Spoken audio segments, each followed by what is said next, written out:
You are an amazing teacher. You love teaching, but you'd rather play Sondheim sight reading in an audition than shout yourself out on social media, than promote your studio, or to do anything that feels ever remotely, salesy.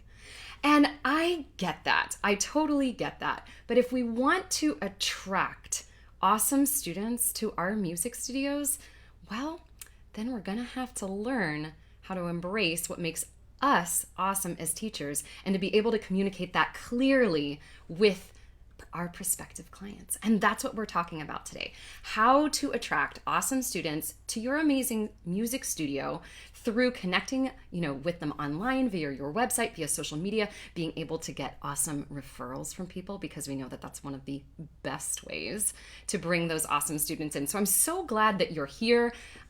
Please let me know if you're tuning in live. Be sure to say hello. I see Laura is waving here in the comments. Hey there, Laura. Nice to see you this morning. And I'm excited to share these awesome tips with you guys today. We're going to be breaking down 3 different ways that we can attract awesome students to our music studios by getting really specific about our marketing and how we present ourselves online and how we show up. And so I look forward to sharing those tips with you today. If you are tuning in, please be sure to say hello. If you're watching this later on after the broadcast is over, know that I always jump into the comments and I'm ready and willing to learn with you and answer any questions that you might have. So if you found your way here, I'm so happy, because some of you might have noticed you did not get a reminder sent out from the Savvy Sara bot today. I'm going to tell you real quickly why that is. We are experiencing some issues with Facebook bots and the way that they communicate on Messenger. So you are going to be receiving email notices from me about half an hour before the broadcast. You will get an email from me that allows you to get over here. And if you need to get on the email list and you're not on the email list, just put the words email list below and I will send you a link where you can sign up for those notifications. And we will figure out the Savvy Sara bot. She's not going away. She's just going to be working a little bit differently. And I'll tell you more about that later on. Okay. Yes, I know. Karen, you didn't receive the notifications. Blah. It's like yuck. I see Brenda and Jill and Elizabeth are here. Sophia, nice to see you. Hi. And Lynn is here as well. Laura, good. I'm glad you were able to find it. Hey there, Allison. Nice to see you as well. Good morning, everybody. All right. Allison, I'll make sure to get that email list info to you guys. Okay. Let's get to it, shall we? The topic of the day is how to attract awesome students to your music studio. And the way that we're going to break this down is we're going to look at how we show up online, how we present what makes our studio unique and amazing, and how we can connect to those clients and make sure that they know where to go. So I'm going to break down 3 steps for y'all. And of course, you guys know that we love to learn out loud here. So if you want to learn out loud here with me and you hear something that is valuable to you, something that you're going to implement, something that you're going to use, or one of those things that just like puts a light bulb off in your brain, give me a hashtag takeaway and share the tip below. That way we can learn out loud together. Because this information, it needs to be out there. Other teachers need to see it too. So when we get to learn out loud together, this is a powerful way for us to embrace what makes us awesome, to empower one another, because I firmly believe that there are enough music students out there to fill every single music studio. We just need to know how to reach them. So if you have a music teacher friend who could benefit from this right now, why don't you give them a shout out and let them know that this is going on? That way they can jump in live or they can come in on the replay. Oh, Laura, I feel lucky that I found you. Yay, you're here. Hey there, Crystal. Crystal is amazing. So good to see you this morning. Crystal put out a really cool video the other day for voice teachers. And Crystal, I would love for you to share that video here in the comments so that people can check that out. All right, let's get to it. If you're new here, I just want to say welcome. My name is Sara Campbell. I am a business strategist and mindset coach for music studio owners and online education experts just like you. And every Wednesday we go live here at 12 p.m. Eastern. And you can find me here at the Savvy Music Studio page and get on that email list so you can get the links to all of these, these good broadcasts. So glad that you're here today. All right, let's get to it. The topic. Get rid of the takeaway there. attracting awesome students to your music studio. How specifically do we do that, right? So there are 3 steps that I'm going to guide you through, and I've actually set up these steps to be sent to you by the Savvy Sara bot. She's not completely broken. So if you want to get a hold of those steps, and if you want to get a hold of a way that you can get notified for next week, then she's going to give you a special link where you can do that. If you want to drop the word awesome below, then she will set you up with all of that goodness. So that's how you're going to get a hold of the speedy recap and all that information. And I do see that a bunch of you have found the video today. There are 24 of you here right now. Yay! Thanks for finding me. Please be sure to say hello if you're here. Okay, so drop that awesome below. Let's get to the tips. Okay, I see lots of awesomes going. All right, step number 1. How we can attract these students that we know that we can seriously help. So let me first define what I mean by awesome students. I don't just mean getting more inquiries, right? Inquiries that might not be a good fit, inquiries that might just take up a bunch of your time and, you have to spend a lot of time responding. That's, inquiries are great, but they're only really great if they're a good fit for your studio. And so what we want to be able to do is to communicate clearly who we work with, what we do with them, what we provide in our unique and awesome ways, and figuring out where we can communicate those things on our social medias and on our websites and through word of mouth. We're not forgetting that, because that is still 100% the most effective way for us to bring in new clients. How many of you, I would love to know, I want you guys to think for a second, what percentage of students come to you through referrals? Is it a high percentage? If it's a high percentage, you're doing something pretty amazing. If you haven't gotten a lot of referrals lately, I'm going to give you specific ways that you can get those referrals. So let me know, what do you think the percentage breakdown is for the number of new students that come in via referrals? It can be approximate. We don't have to have like crazy accurate stats for this. All right, tip number 1. You ready? Here we go. You need to first give yourself permission to be awesome. And I don't mean just tooting your horn and saying like, I'm a really good teacher and I do all these things. No, okay. Let's look at what it really means to give yourself permission to be awesome. When we give ourselves the ability to show up as ourselves, I know the word authentic is like often overused, right? It can be a trigger for some people.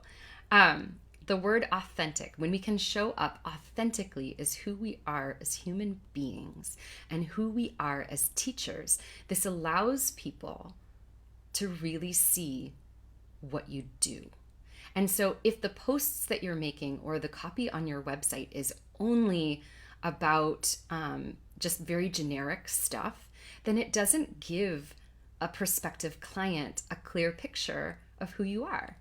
And because we are we're in a service industry, right? It's a very high touch service. Well, aside from the whole COVID thing, it's a high touch service industry where we are working one-on-one with people to help them become better musicians.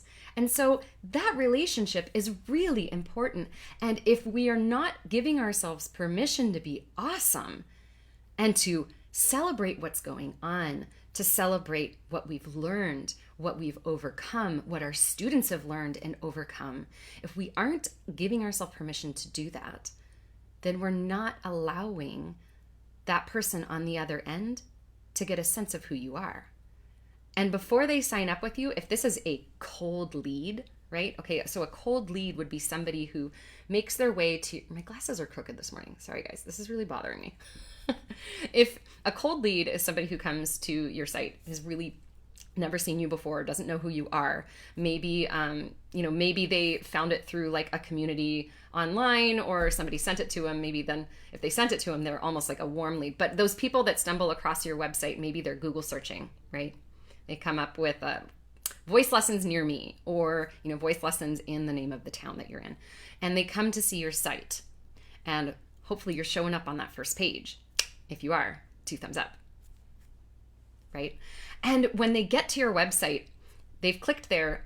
If they don't get a clear sense of who you are, and what makes you unique and what makes you different than the 15 other websites that they saw in that Google search, then they're not likely to contact you. So we really need to give ourselves permission to bring our own personalities and to bring our strengths into the copy on our website, into the posts that we do on social media.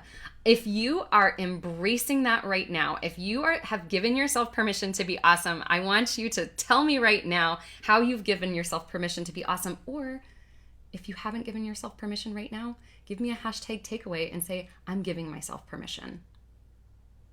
Powerful intentions. I see a lot of answers about the referrals here. We're going to get to that right now. I see, ooh, this is great. Okay, so I see like super high, almost all, 98%, 90. It's a slow build, 10 plus years. Yep. Crystal says 80%. Brenda says 90%. Pamela says 95% referrals. Excellent. 75% referrals. However, I have openings that I would love to fill. So then it's about reaching out to get more referrals, or it's about being able to show up as your awesome self, right? 90%. Ooh, good. Lou says all are referrals. Okay, Nicole says that she is having fun and letting loose on her posts. And Cindy says that she is learning to allow myself to be awesome. This is great.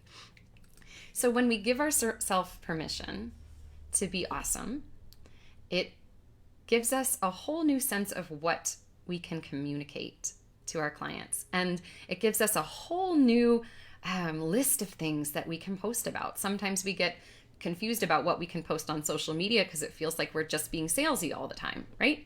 We're posting like, oh, we have openings, or you know, hey, join this class.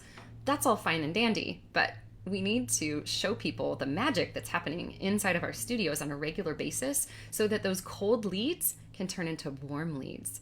And then when we do make that offer, they're ready to do it. Awesome. And let's see here. I see Julie says she uses social media to show her studio, and now she's at 95% referral. That is awesome.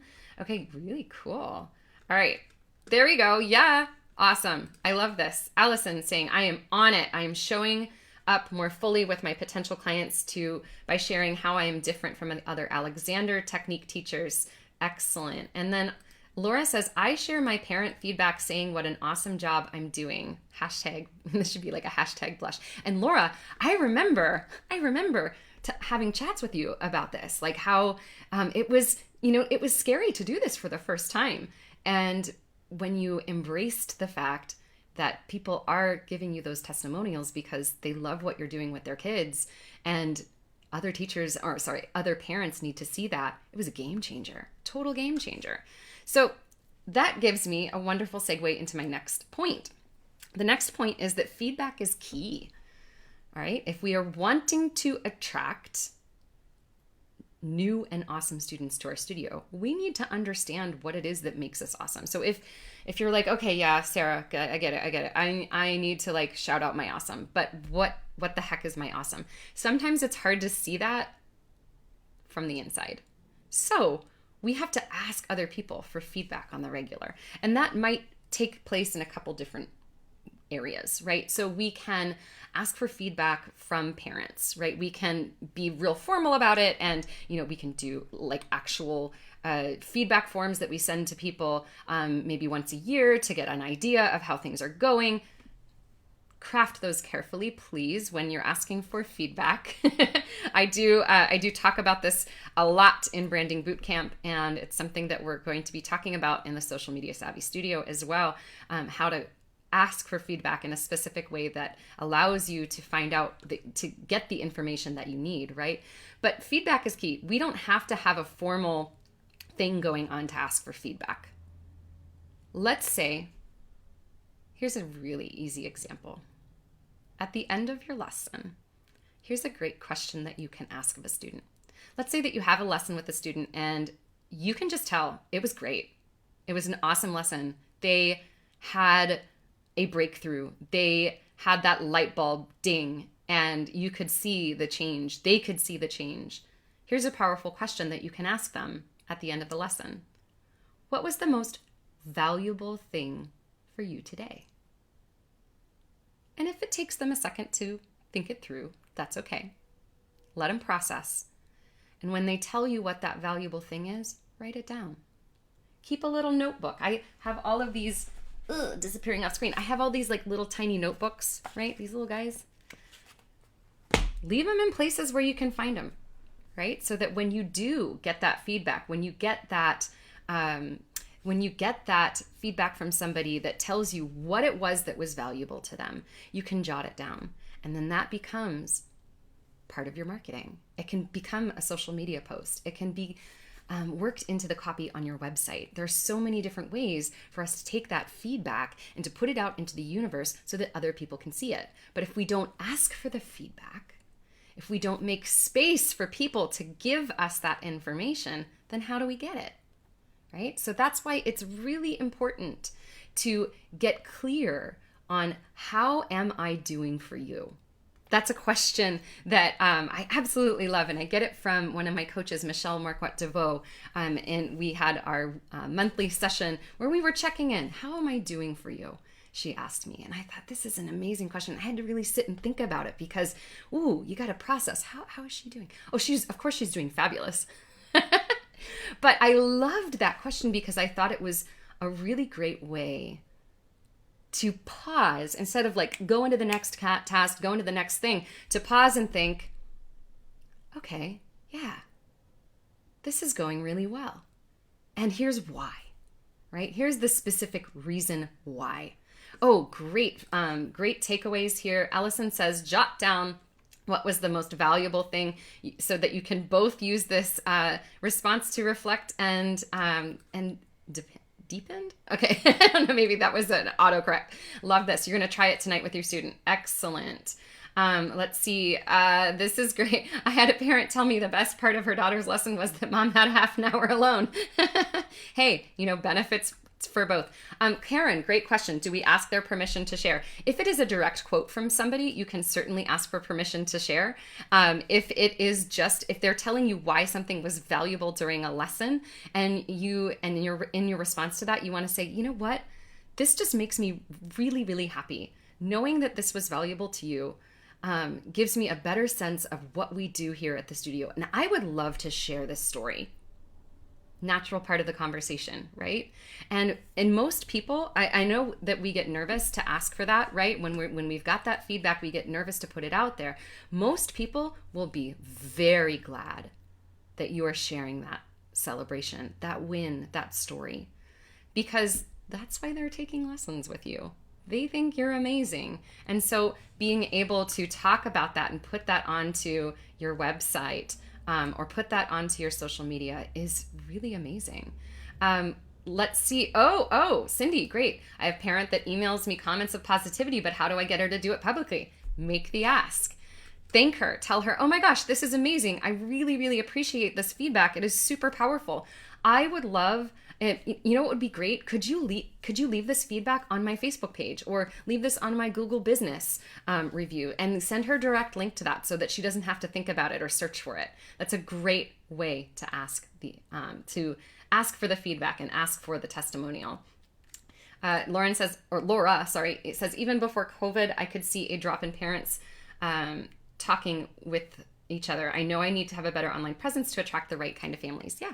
And of course, it's hard for them to be talking to one another right now. And so being able to ask for those testimonials and get them up on the website is really important. Julie, I know, follows this type of advice. She has a notebook of student quotes, and you have to compile them and use them. Yeah, to keep them and curate those, collect them, and create cool looking social media posts with them. All right, so we've got 2 points so far. We're going to move on to the third point, and then I'll do a recap at the end for those of you who are joining in later. I see there are a bunch of you here. If you are new here, welcome. Please be sure to jump on into the conversation. We love to learn out loud together. All right, here we go. Number 3. Oh, this didn't save. That's number 3 from last week. Okay, super goofy. Let me grab number 3 from this week. Bum, bum, bum.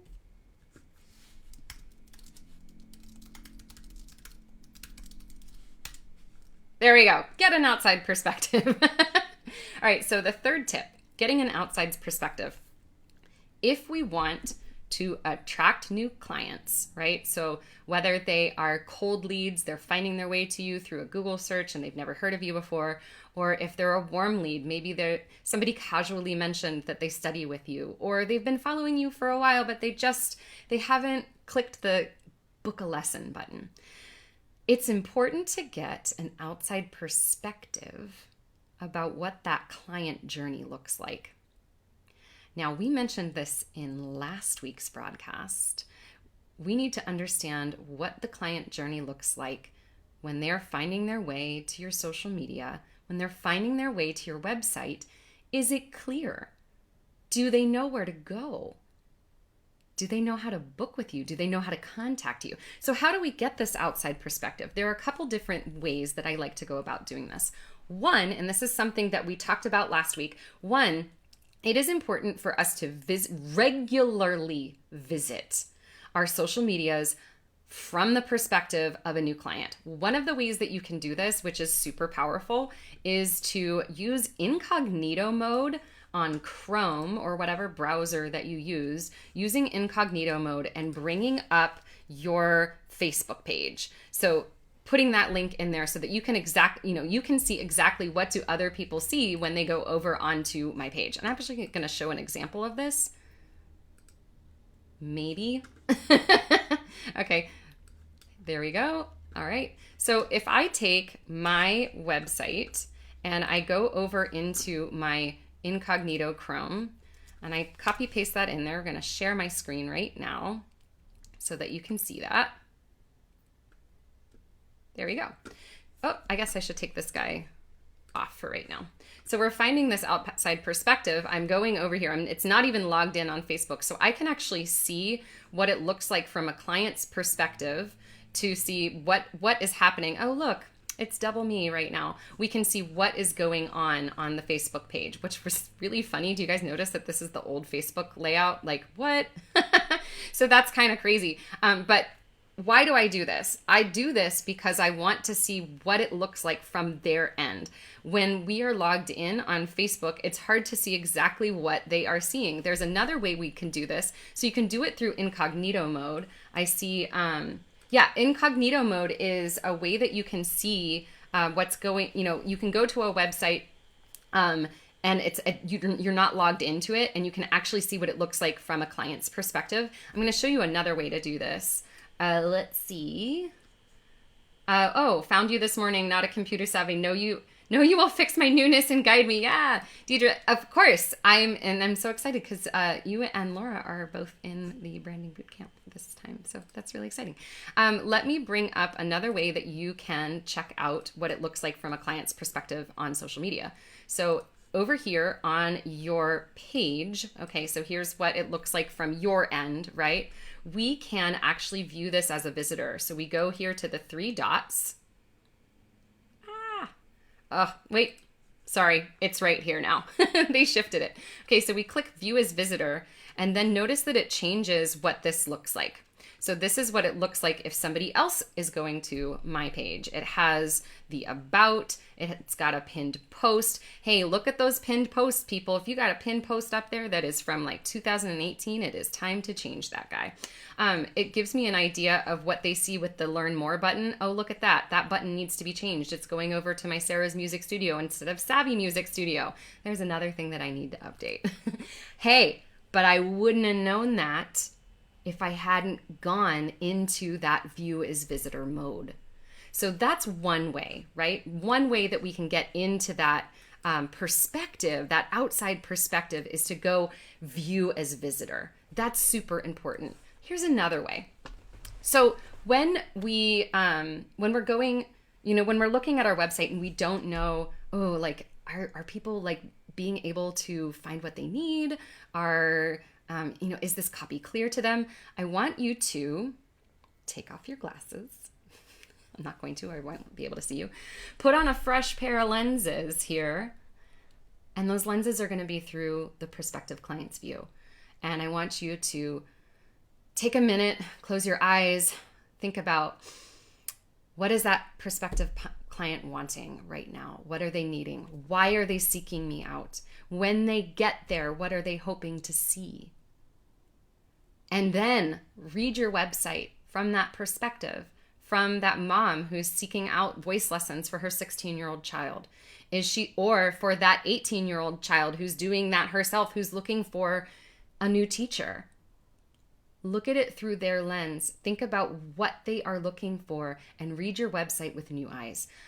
I know that can feel really difficult. Oh, I'm loving the new website. Thank you. I'm so excited about it. And I'll be telling you guys more about that in a minute.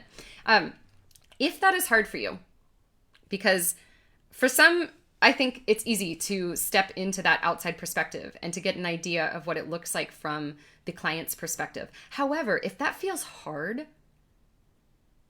you can ask for an outside perspective. Reach out to a trusted friend, a trusted colleague, tell them who your ideal clients are, and ask them, hey, can you do me a solid? Can you head on over to my social media page or my website and pretend that you are this person and tell me if it's resonating. Tell me if it makes sense. And asking for that honest feedback is going to be a really powerful shift for you because it's going to give you the information that you need. It's going to tell you whether or not your copy is connecting. It's going to tell you whether or not it's clear, that the journey is clear, that they know how to book with you. Because from that inside perspective, sometimes that's really hard to see.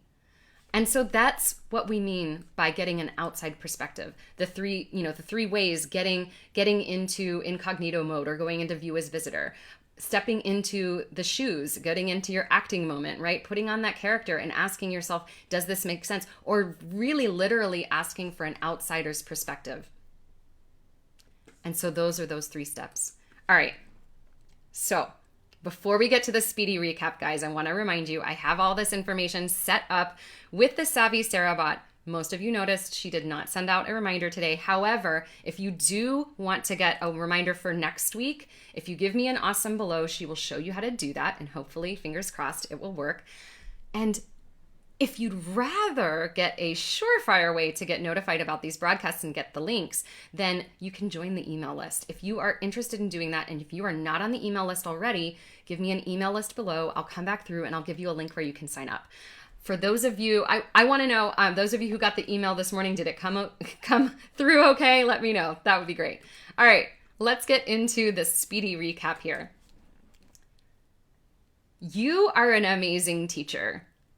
But the thought of putting yourself out on social media, the thought of trying to sell something just makes you feel weird. And you're like, you know what? I would rather sight read Sondheim at an audition than to do any of those things.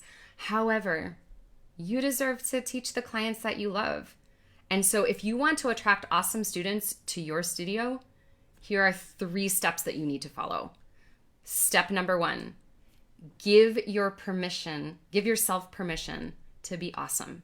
That means leaning into what makes you unique as a teacher, being able to allow that to show up in the posts that you make, being able to allow that to show up in your copy, and being authentic and real.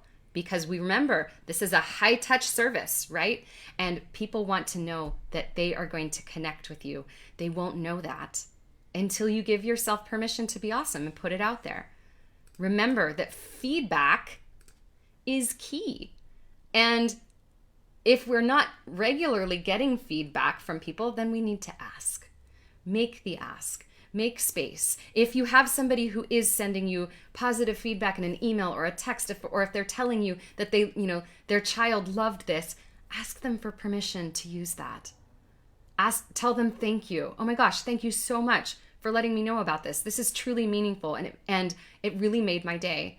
Would it be okay if I shared this in a social media post? Or ask them to leave a testimonial on your Facebook page, because those testimonials are powerful.